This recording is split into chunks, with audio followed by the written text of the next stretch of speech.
episode of Security Coffee Break. This week in the hot seat, we've got Ivan Spector joining us. Ivan, how are you doing? Very well, thank you very much. I didn't realize it was a hot seat session, but okay, I'll try to hang on. Don't worry, I will only make you cry maybe once in this interview. Right now, we're all still really living through this COVID-19 pandemic, and it's really kind of shaken up the security industry. So I'm just wondering, have you really noticed that any of your customers asking for more or less monitoring options? I think there are a few dynamics that we see that are hitting us. So just as a bit of backdrop, we install, we service, and we monitor. We have our own proprietary monitoring station. And we're probably about 60-40, 60% commercial, 40% residential.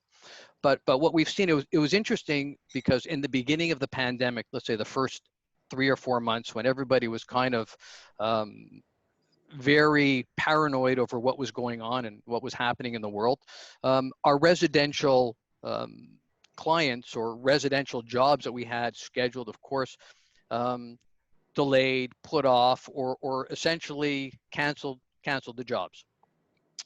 Commercial has remained extremely robust for a lot of reasons, particularly in terms of card access, particularly in terms of technologies. I know some companies are selling heat-related cameras or thermal cameras. I have my own opinion on that, which is not very favorable because I don't know what kind of added value it really gives.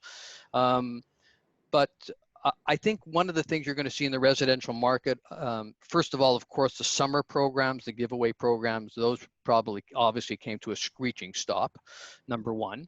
Number two, I think there's going to be a higher attrition rate amongst certain segments of certain client bases because economic pressure, and B, a lot of people are working from home. So they're saying, well, I don't really need an alarm system right now. We're home all the time.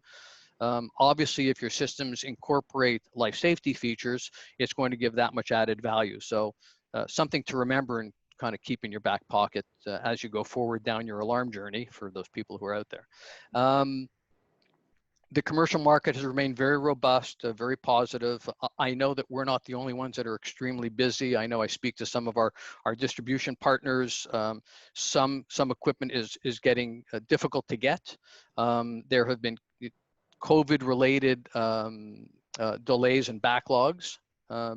They seem to be getting worked on, and it seems to be getting a little bit better, but still it was challenging for a while, getting equipment on a regular, planned, consistent basis. Ivan, thank you so much for taking the time to sit down and have coffee with me. I hope one day in the future, someday soon, that it's a real life coffee, and I hope to see you soon. Well, thank you very much for asking. Thanks for having me, and cheers, everybody. Have a great day and stay safe.